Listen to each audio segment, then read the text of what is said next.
welcome to episode 14 of my podcast. This is my fortnightly vlog about knitting, crochet, yarn dyeing, spinning, anything else that seems like a good idea at the time. I'm coming to you from rural North Yorkshire in the north of England, where I live with my husband, 3 daughters and 3 cats. This little one here is facing away from you today. What's up, hey? What's up? So, it's colder weather again, so she's been tempted in with a hot water bottle. So, places you can find me, I'm on Instagram as Mel Browne Crafting Podcast and also as Creative Escape Retreats. I'm on Ravelry as Funky40, and we have a Ravelry group for the podcast where we have knit-alongs and things. I think that's the intro. Today we've got Where Are They Now?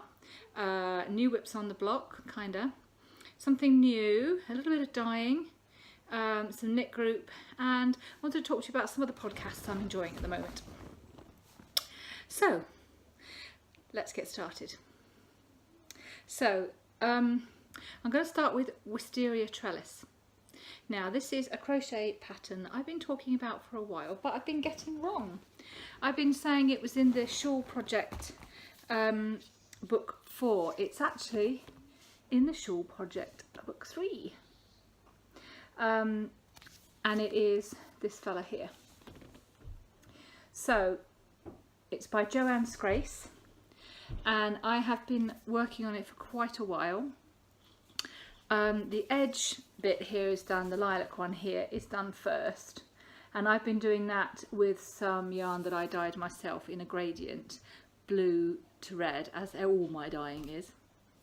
And I've not enjoyed that part at all, probably because the yarn is really splitty, and when you're trying to crochet with splitty yarn, the hook gets into the wrong bits and you have to keep taking things back, and it's very fiddly and annoying, and it's taken me a long time and I haven't been enjoying it.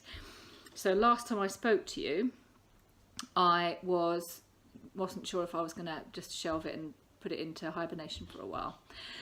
Well, I decided to put my big girl panties on, as my friend Annabelle Dorbelly would say, and I just worked on it. Apart from when I was out of the house, when I needed something really simple, I worked on, that all the time, and I got that bit finished. And then I started on the main bit. Now the main bit, I had planned to use some, I'll put in a picky of the yarns here. So it's the teal one. It's a John Arbon Exmoor sock yarn, which I bought from Edinburgh 2 years ago. And I was so delighted to finish the main body, start the main body, and then I started it and I hated it just as much, because the Exmoor sock yarn was horrible.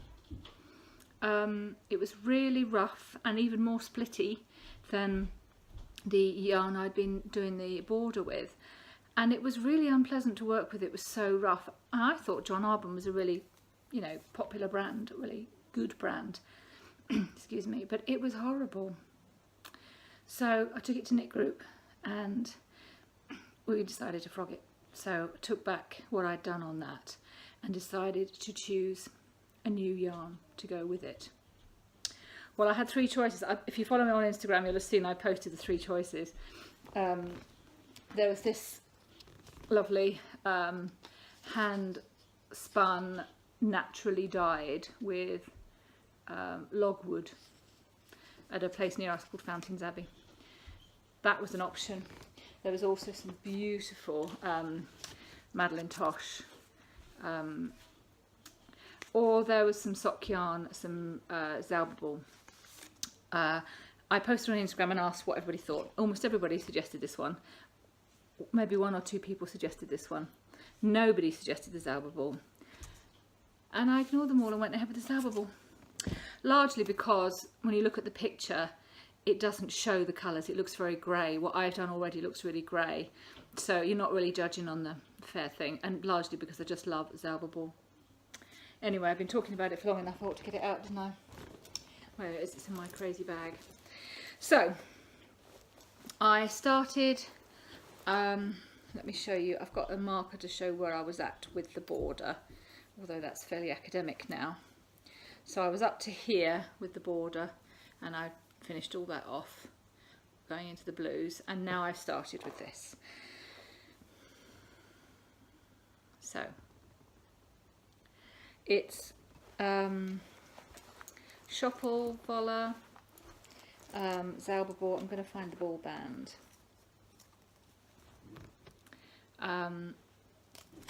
And it shows you how, I love these bands, it shows you how the colour's going to go. And to be honest, the colours of it are really bright, and they do kind of put the gently gradient dyed yarn of the border, they kind of knock it for six really. But actually I'm not that bothered, I just love it so much. You can see the teal there.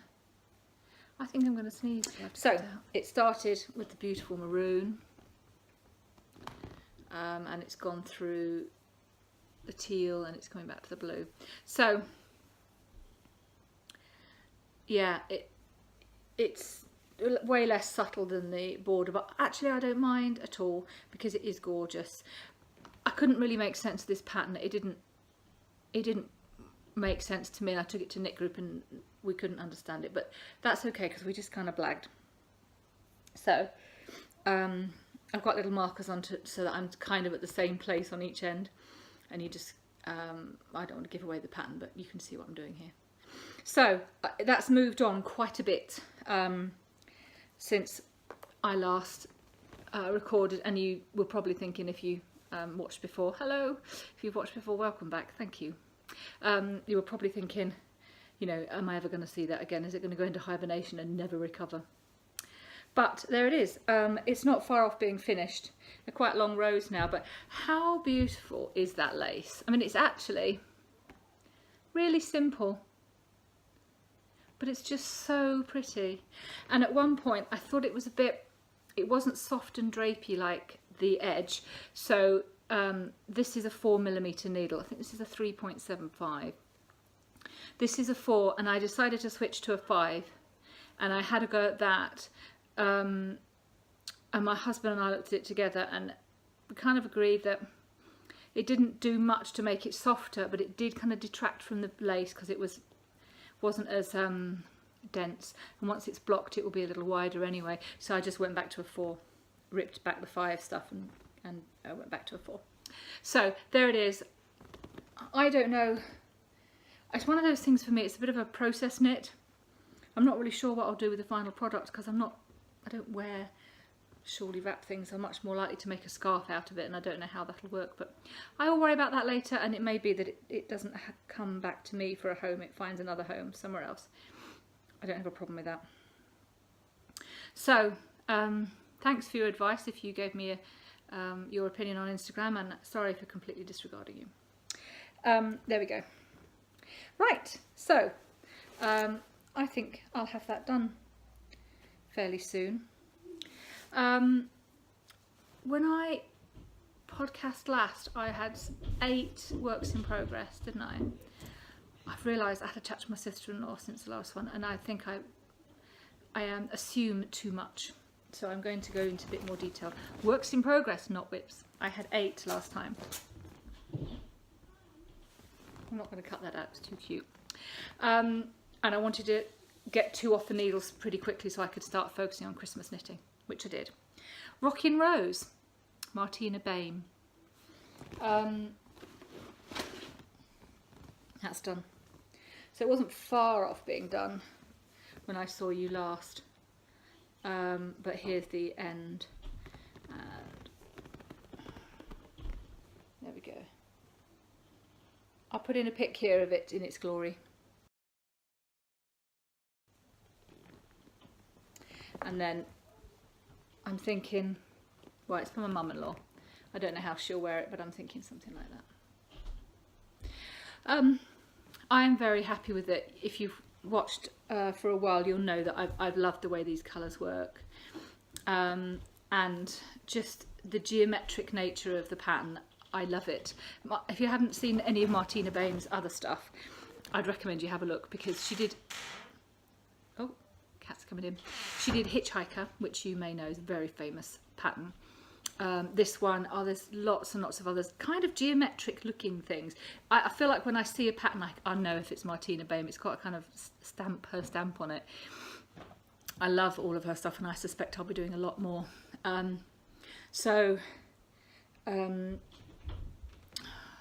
was going to make a point there and I forgot what it was. Sorry about that.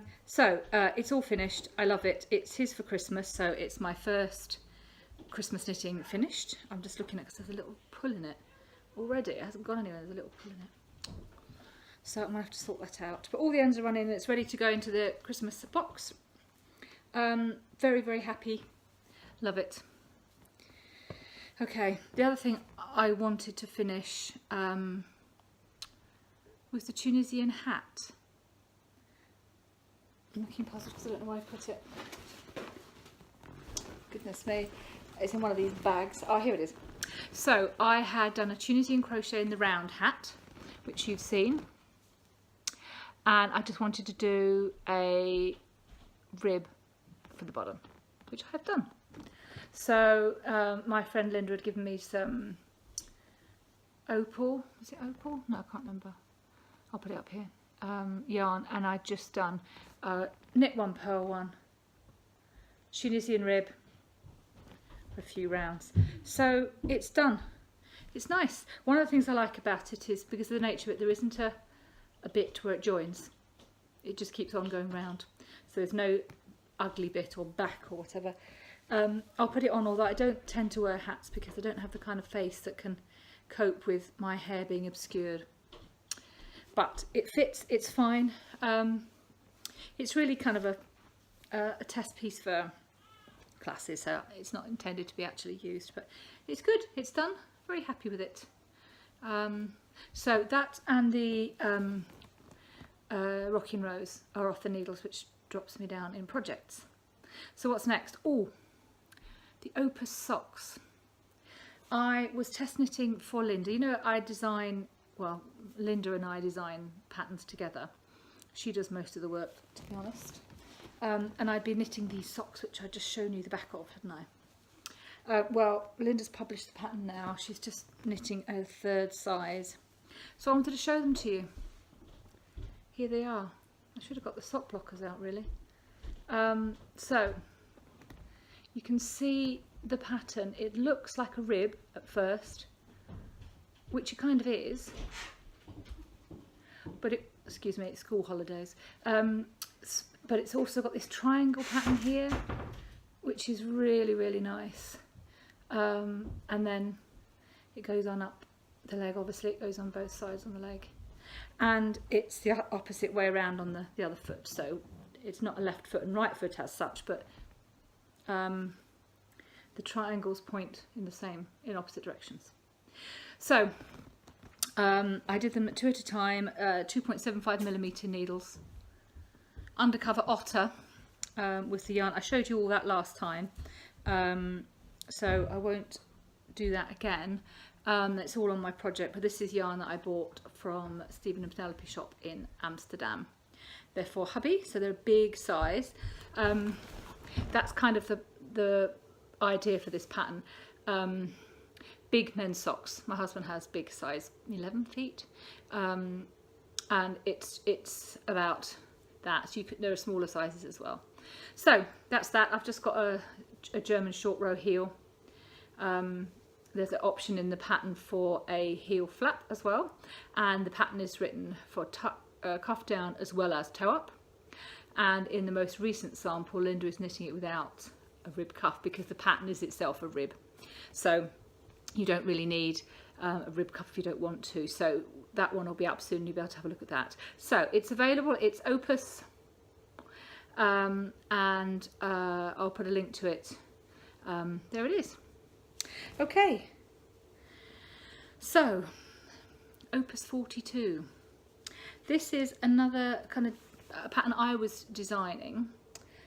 It's Tunisian crochet, and it's a kind of version of Hitchhiker, which is why it's 42.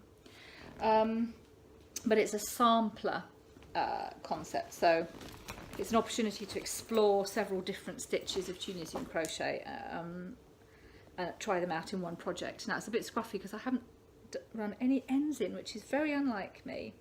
I usually run them in as I go, but I haven't with this, and I've just knocked some stitches off. It doesn't really matter. So you've seen it before if you watched before. It's very tangly. Oh, I don't like it. I've got to run these ends in. Note to self, before I talk to you again, I've got to run these ends in. So it was coming up like this, some new bits. I got a bit bored, to be honest. I've done like 20 wedges now with 20 different stitches, and I've got a bit bored. We're up to 65 stitches on each row, so I decided to go for a 2-colour row. This one's called Tweed, which is basically just Tunisian simple stitch, but when you get to this end you change colours and go there and back with that colour, then change again. But crucially, you change at this end. So each stitch is half one colour and half the other, rather than each row being a row of purple than a row of pink. Each stitch is half pink and half purple. If you've done Tunisian, you know what I'm talking about. If you want to know more about it, then on my channel there's a playlist called Tunisian Crochet. Have a look. So here's the little teeth. I am getting a bit bored, as I said, and I'm not sure if I'm going to finish it before I start the Christmas knitting. So I may just finish this particular block and then put it away. I don't know. Yeah, a bit bored. But also I bought a whole set of Tunisian crochet hooks for Linda so that she could make it for me. So I kind of need to start writing up the pattern, don't I? Otherwise she can't do that. Anyway, just something else to add to my list. It's 4-ply yarn I'm using and a 5mm hook. So yeah, Tunisian crochet, you do have a much bigger hook than you'd expect to get a fabric that's not too stiff. Right, okay, last time I was excited about my skew socks. So I had just done the what the designer Lana Holder calls the origami moment.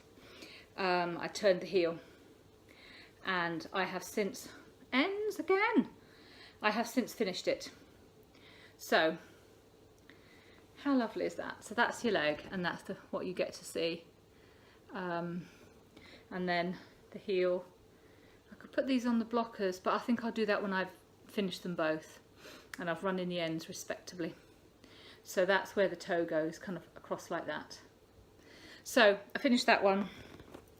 The second one, it's really funny because I just randomly start wherever I finished off. Look at these two toes, look how similar they are.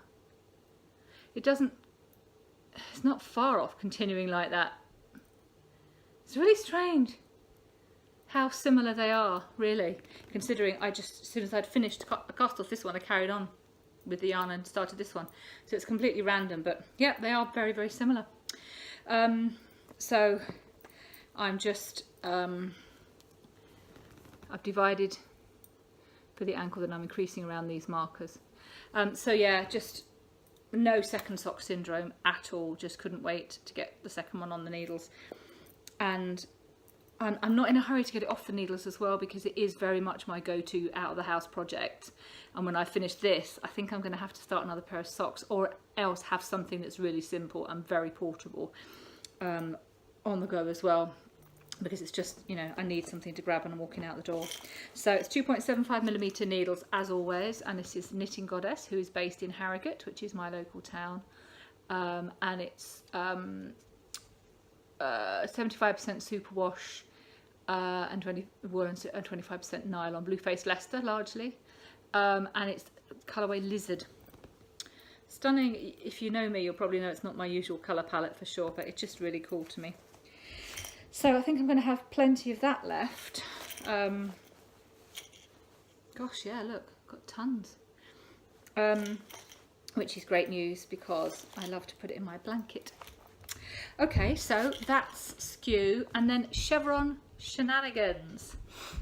This is a Stephen West pattern, and I had started it, kind of made a bit of a mess of it, frogged it, and started it again. And now I am quite a way into it. So let's get it out. Oh, Shiloh's off. Okay, I've put it onto a longer cable for you today. I normally like to knit on quite a short cable to reduce the amount of pushing stitches back and forth, but I've moved it onto a longer cable this morning. So, oh my goodness. Sorry. I love it. I wasn't sure about the colours because, as you probably know if you've watched before, if you haven't watched before, welcome. How lovely of you to drop by. But if you have, you'll know that I'm not very good at choosing colours. I normally have to have some help. But I had no help with this, and I wasn't certain whether it was good. And I look at it now and I think, holy moly, that is good. It looks like a peacock. So you've got this big garter stitch panel here, which is getting bigger all the time. So you can see there's a fade, colour A and B alternated, colour B. I'm not going to give away any of the pattern because it's obviously a paid for pattern, but you can see the chevrons expanding. We're at 200 and something, 250 stitches now. Going to go up, to finish the small size, we'll be up to 473 by the time we finish. So I've almost finished the 10th wedge, and there are 18 wedges, but you add 25 stitches per wedge, so the rows are definitely getting longer. You can see it's asymmetrical. You can see, probably you can work out from that it's done with short rows. Let me show you what it's actually going to look like when it's done. I don't know if this is the big one or the small one. Oh, that wasn't the plan. There it is. That didn't come out very well, did it? Sorry about that. My screen, oh, that's better. See? So that's, I don't know if that's the big one or the small one. It is 4 colours in the small one, and you go on to put a 5th colour on. So it's pretty huge. The size of the rows by the end of that, massive.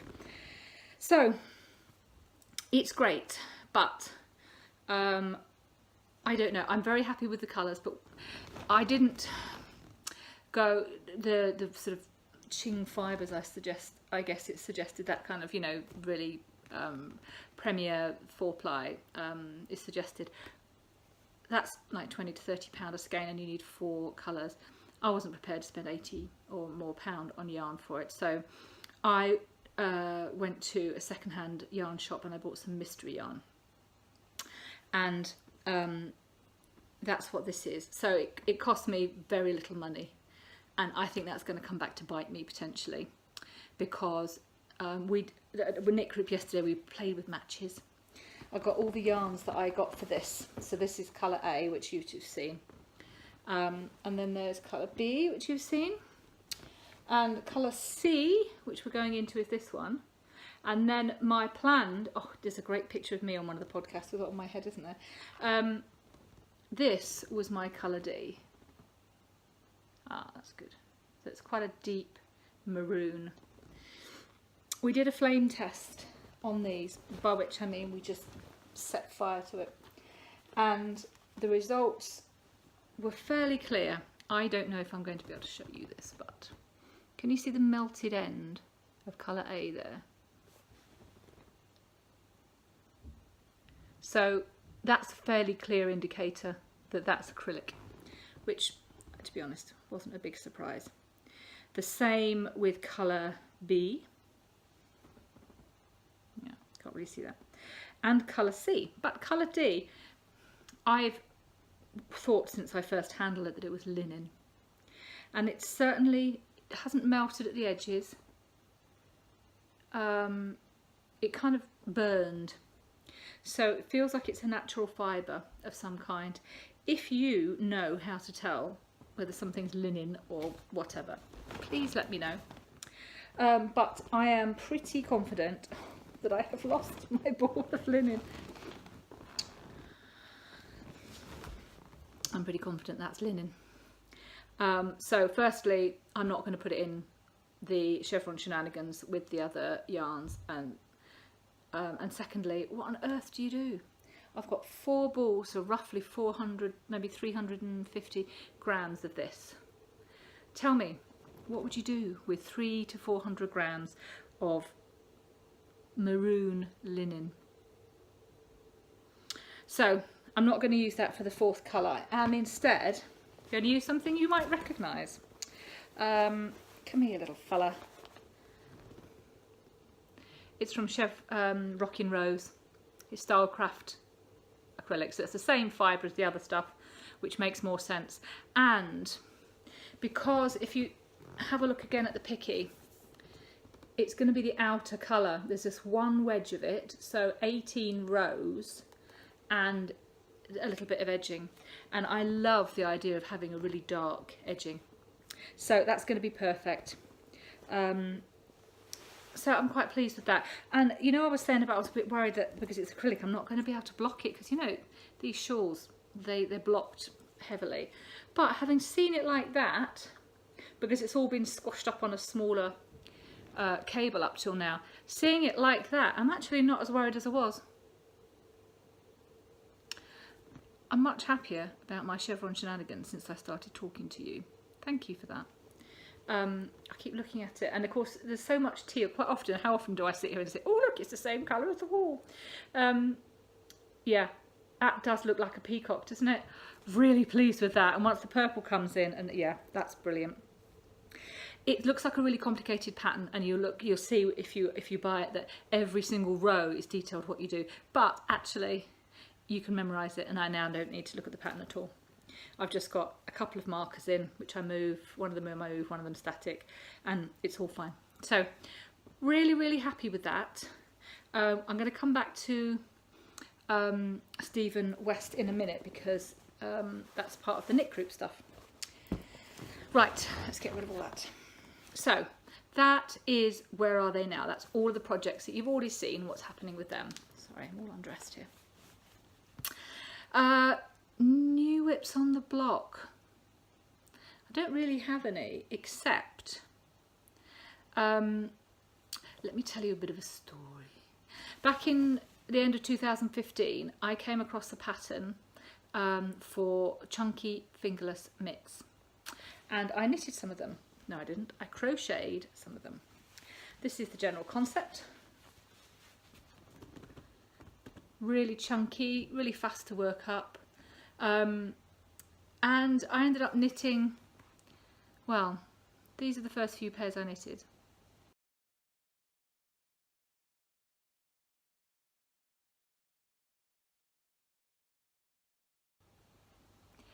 Actually, I crocheted them, but you get the point. Such a simple and adaptable pattern, so you can make them as long as you want. You can make them as wide as you want. You can just do this one. You'll see I've plied different yarns together. Oh, maybe I haven't. No, I don't think I have. I think it's just a blue and white yarn that's already plied. But in lots of them you'll have seen from the pictures that I have, some of them I've worked double knit 2 strands, sometimes 3 strands, sometimes proper super chunky. Some of them I've done stripes. I used it to use up my chunky scraps, and some of them I did a fade, so I was using 3 strands of DK, and then I swapped out 1 strand for a different colour, and then swapped out the 2nd strand for that different colour, and then swapped out the 3rd strand, so I made a fade. So lots of different options, and they're so quick to make up, easily make up one in an evening, the pair in an evening. So I gave them to everybody. From family, everybody in the house here has them. The ladies who make me a cup of coffee on a Wednesday morning when I'm bookkeeping, everybody got a pair of mitts, and I loved it. But I kind of moved on from that, and then I moved on to the window pane cowls. I'll show you a few here. So that was last year. I made lots and lots of them for Christmas, and And then I carried on this year with some of my hand knit ones, hand dyed ones. You'll have seen at the end there that some hand dyed ones. So I just really enjoy having a pattern that's really, really easy to make, and I can make presents for people really quickly, and also for people that, you know, I hadn't thought of getting a present for, or some people that I don't know that well, that kind of thing. So here comes Shyla. Funny they're both crochet.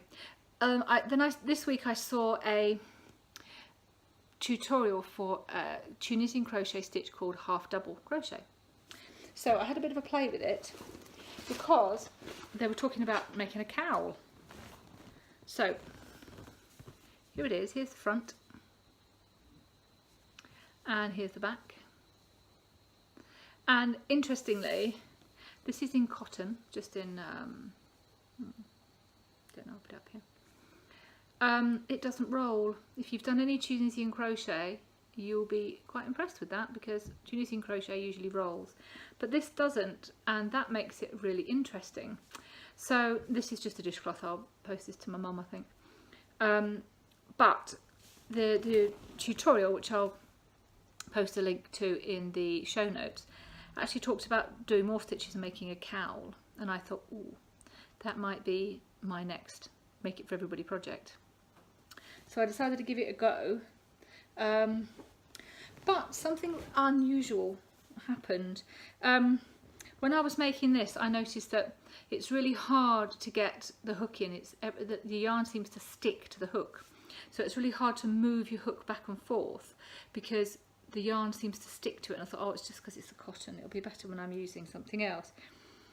I just had this ball of whatever, I don't even know what it is, left in my stash, so I thought I'll just have a quick go at that, and I did. I just did a row to start, and I thought that would be a really lovely fabric for a cowl. One of my sisters-in-law really loves chunky cowls, so I make her one every Christmas. So I thought, oh, that'll be great, I'll just make one for her and then see how else I can use them.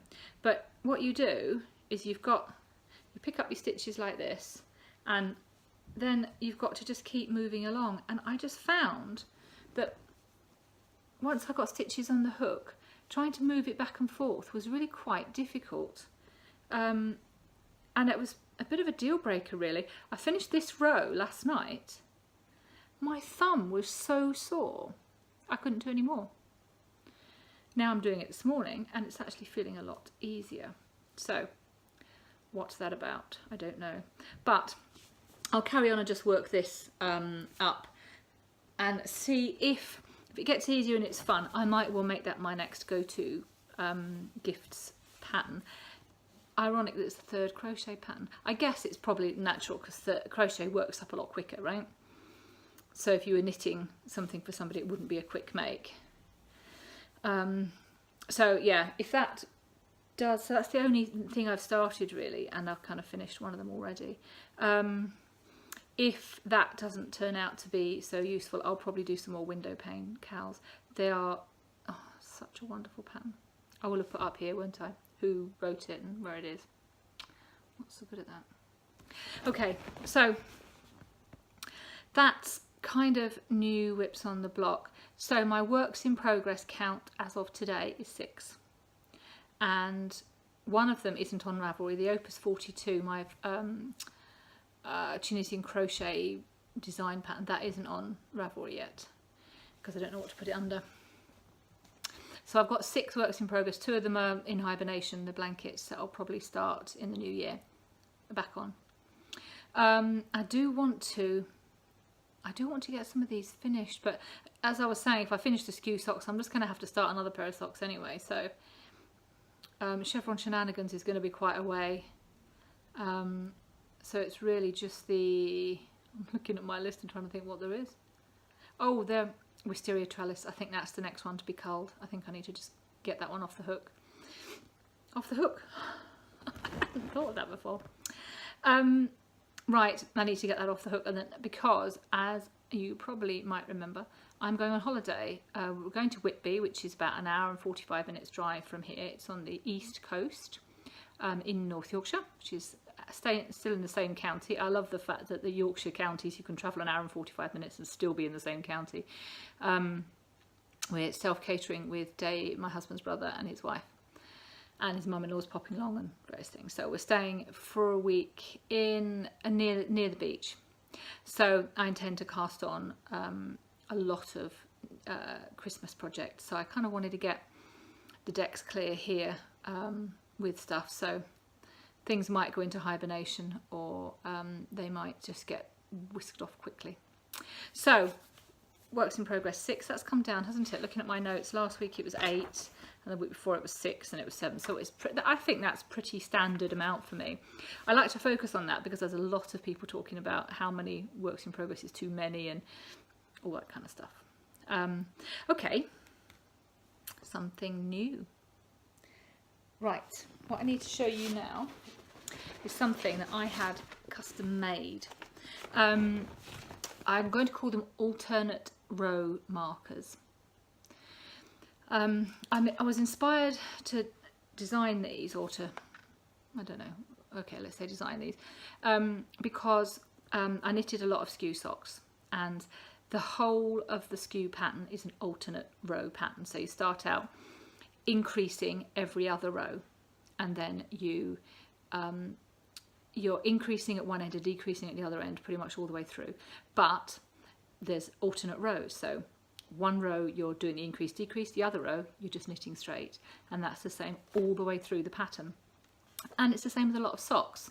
You increase at the toe, or if you're top down you decrease at the toe, usually on every other round. And there are a lot of patterns as well that have every alternate row. It's kind of almost as if in the round it's the equivalent of you knit across with the pattern, then you purl back, yeah? A lot of patterns, lace patterns, etc., you only have pattern every other row, and that's what these markers are for. I have some memory issues. I don't know if I've told you about this, but I am perimenopausal. In the US that's known as premenopausal, I think. But I have short-term memory issues. I quite often forget what I've just done or said. So if I've started out a row and I'm pottering along quite happily, I get to the end of the row and think, oh, is this an increased row or is it not? I wanted something that would tell me straight away, and I don't like to have pieces of paper and make notes. All this long-winded explanation is coming round to something I've had designed, which is my alternate stitch marker. So here's an example. There's 2 on here. They look like a pair of earrings, don't they? So there's a loop at each end. There's in a set, there's a 3mm and a 5mm hoop loop. So, you know, one's great for sock knitting, one's great for double knitting. And you can see obviously which is the top and which is the bottom, because there's a big bead and it's down next to one loop. So the idea is, as you're knitting round, if it's a pattern row, a decrease row, an increase row, whatever it is row, then you put the bead upwards. So that goes through the needle, and it'll go through that, and that is upwards. So at any point you can have a quick glance and say, oh yeah, we're on a pattern row. When you come back around again, you turn it around and you put the needle through that hole, and the bead is downwards. And obviously if you wanted to have it the other way around, it's your bead, you do what you like. But for me, if the bead is down, I'm not doing the pattern. And as I get broken off from what I'm doing very frequently, because of 3 kids and 3 cats and God knows what else, and memory problems, I know straight away by glancing whether I'm on a pattern row or not. So I've always wanted some of these, and I had these made for me. A lovely lady called Rachel has made these for me. I've got 10 sets, although I must admit I did give one away. Sarah, who won the Biff Your Sugar Yarns giveaway last time, I sent her a set. We need to close this loop a little bit. I'm getting together with Rachel next month to work on closing this loop, because at this end it's totally closed. At this end it's a bit open, it catches. So we're working on that. But that's what I got. I've got a pair for each person on my first retreat. So I run Creative Escape retreats, knitting and crochet retreats in North Yorkshire, and my first retreat is in November. And each person who comes on the retreat will get a set of these. So there we go. I'll just pick that one up that I dropped. So these are something new and I'm very excited about them. I don't know if you noticed on my skew, she made a pair. Oh, and I forgot to say, all of these beads are made in the UK. So on my skew, there's mine. So you can see I'm on a pattern row at the moment. So my yarn is over here, so I'm about to knit across here. I glance across here, oh yeah, I'm on a pattern row. Really, really simple. So there we go. That's something new. Also, this is going to be quite a long episode. Maybe I should have warned you about that at the beginning. I went to London. Where are we? Last week, Friday last week. And I decided to go to Loop. It's quite a famous knitting shop in London. And I had decided that I was going to buy a skein of Ching fibre for me and one for my friend, Doll Belly. I know it's very overpriced and I suspected it's also overrated, but I just wanted to try it out. So I was going to get one skein for each of us. I got there and they had very few skeins of Ching fibre and none of them were in her colours or mine. So what I would have liked to have done at that point is say, oh well, I'll look around and if there's anything really, really nice that I fall in love with, I'll get it. Otherwise, I won't. But sadly, my expectations had set for me a path, and I just was very cross with myself really because I followed it. So I did actually go ahead and buy a skein of yarn for me and a skein of yarn for Doll Belly, but I'm not in love with the skein I bought for me, and I don't think she's going to be in love with the skein I bought for her either. And it was really interesting as regards expectations, and I just wonder if you've ever experienced this, that when I first started knitting I didn't have very much money, and I bought the cheapest possible option, and a lot of people gave me yarn, or I got some yarn from house clearances and things like that. And I was very careful when I did go shopping that I didn't spend too much. Well, now I've got a little bit more money and I can afford to spend on that stuff. But I hadn't quite drawn the line between I can and I should or I will. And this really brought it home to me. I was very cross with myself after I left, because I'd spent a lot of money on, more money than I should do, on something I'm not in love with. So that was a lesson for me, and I have definitely learned from it. And I now have decided, I mean, when I got in there was a big basket of Zauber ball. Now, you saw that Zauber ball there, it's how beautiful. It was £11 a ball. That's a very reasonable price for a ball of Zauber ball. I could easily have picked up a couple of balls there. Would definitely have enjoyed them, would definitely have used them for socks or something lovely. And that would have been fine, but I didn't do that. So I've forgiven myself and I've learned from it, and I'm going to move on. So let me show you what I bought. My Loop bag. It's nice, isn't it? So this one is for me. It's Socks That Rock. It's 100% superwash merino, hand dyed in ginger plumlicious. So it's my kind of colours. There's a deep purple here, there's sort of lighter pink, there's some sort of dark olive green at the top there, and some lighter areas. It's interesting, but there was one which was acid green and yellow and white. I would have really enjoyed that a bit more. So, silly me. But it's lovely. I'm looking forward to knitting with it. Obviously, it is sock yarn because it's Socks That Rock, but it's also 100% merino, so it might find its way into a shawl if I can find other stuff that goes with it. But there it is. And she hasn't seen it yet, so this is the first time she'll see it. For Doll Belly, I got this. So it goes all the way from the almost undyed patches through to the really deep, rich red. It is dye for yarn, 75% merino superwash, and 25% mulberry silk. It's Red Rose Losing Its Fire. I have a skein of yarn from Northshire Yarns, absolutely beautiful, and I'm going to crochet a pattern. I can't remember what it's called, but you'll probably see it sooner or later. And I thought maybe we could do a crochet along together if she fancies. So that's my other loop purchase. Okay, right, dyeing. Didn't do any yarn dyeing this time. I haven't got any undyed yarn. At knit group yesterday, some very enabling person called Amy showed me the Knit Picks UK website, which was a bit scary because they've got Knit Picks Stroll, which is, I think they've got Stroll. That's what started us looking.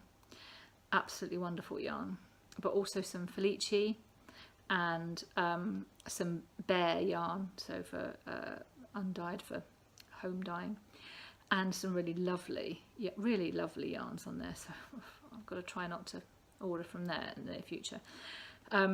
So I will get some undyed at some point, but I don't have any yarn to dye at the moment. So a friend of mine, who's a local artist, she is going to be doing the art retreats for me when we get around to that, probably next year sometime, autumn maybe.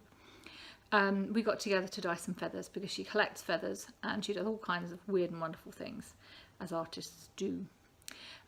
So we used Wilton's food colours to dye some feathers, and it's really interesting. Obviously it's a animal fibre. It's not an animal, is it? A bird. It's a natural fibre, but it's keratin, isn't it? I think we looked up feathers. So they don't take colour in anything like the same way, but they don't need to be colour safe. You don't need colour fast. You don't need to set the colour so that it'll wash and it'll stay in, because you're not going to wash feathers. So I'll just give you a quick couple of pictures of what we did. Ooh, so pretty. Look fun. And yeah, very pretty, especially dangling in the breeze. But a very different experience to dyeing wool for sure. Okay, knit group. So we have a thread in our Ravelry group called Knit Group. Oh, there's a fly about to crawl across the camera. If you get this sudden horrible sight of... That was horrible, wasn't it? Sorry about that. We have a knit along in our thread in our group on Ravelry. And we've been doing Bird of Fire by Sarah Wilcox. Somebody else has finished theirs this week, and we've got another one or two who are close. So that's quite exciting. If you're interested in the pattern, it's not too late to start. Have a look at that thread and join us. But we have a new one, which is the West Along. So there's me and Kathy, who are doing the chevron shenanigans, and there's Amy, who's doing Stripified. I was with her yesterday looking at that, and that's amazing. There are pictures of all those in the thread in the Ravelry group, so come along and have a look at that. If you fancy doing a Stephen West pattern, any Stephen West pattern, and you fancy casting on in August, then come along. Let us know who you are. You know, if you can't cast on until September, that's fine too. I don't really do time limits and restrictions. I'm not really that kind of a person. So come along, let us know what you want to do, show us your yarns, have a chat. We'll have a lot of chatter in that thread. There's no prizes at the moment, but if we get a few takers, then we might do that, but we'll see how it goes. So West Along, and if you're posting on Instagram, let's use the hashtag West Along as well. There are some posts already on that tag hashtag, but they're not relevant, so we'll just, you know, hijack it. Okay, right. I just wanted to share a little bit of other podcasters. I wanted to share 4 podcasters with you, 2 established ones and 2 new ones, just because I really enjoy watching podcasts. And when I first started, I really loved it when a podcaster said, oh, and these are other podcasts I watch, because I figured if I like this podcast and this podcaster likes other podcasts, I'll probably like them too. So the first one is Little Drops of Wonderful. It's run by Ali, who's Starry Eyes Ali on Instagram. And she has a lovely, rambly, chatty style. She does knitting, she does crochet, and I really enjoy her episodes, usually about an hour long, and you just kind of get yourself a cup of tea, and I love that. And there's also Lottie and Albert, and that's Lindsay who does that one. that's a crochet podcast. She's a crochet designer, and she just picks up something and just goes off on a tangent with it. At the moment, she's really into a crochet stitch called loop stitch and animal print things. And because she's a designer, she just randomly makes stuff, and then it's really good fun. And she's a lovely lady as well. So those two are quite established podcasts. Then some newer ones. You heard me talk about Doll Belly, and she's a similar kind of thing to me. She's just doesn't design for anybody really, just sharing her projects for her family, and she tends to try to do more sort of using what she has on hand rather than buying new stuff. So there's that one. And then there's a brand new one, another friend of mine called Amanda. It's called Mooland Gifts, and this is quite a different podcast.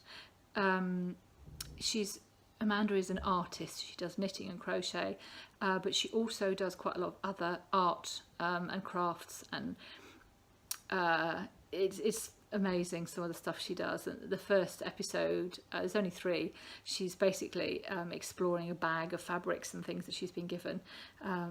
She is bonkers. The intro to episode 3 will tell you she's totally bonkers, but that's really very much at the beginning. So it's a lovely one to just kind of get to know Amanda, and who knows where it's going to go, but it's fun. Okay, right. Looking around me at the total devastation, I think we must be finished. So, thank you so much for watching, whether you're a long-suffering viewer or whether you have just tuned in for this first one. My Auntie Jackie's just started watching, just probably for the cat more than anything else. Hello, Auntie Jackie. Thanks for watching. If you have enjoyed the video, please click the thumbs up. If you want to know when there's another one coming out, then just subscribe and click the little bell, and it will warn you when there's another one coming out. Come and find me on Instagram and on Ravelry. If you'd like to join the group, you can see the chat, maybe do one of the knit-alongs. If you've got any way of telling me whether something's linen or not, remember to post on that. If you've got some ideas of what I can do with 300 or 400 grams of linen, let me know about that too. And just make a comment about anything. I love it when people just engage and just, tell me what they're thinking about what's going on. And I will see you in 2 weeks' time when I'm back from my holiday, and I'm probably deeply ensconced in Christmas knitting and crochet.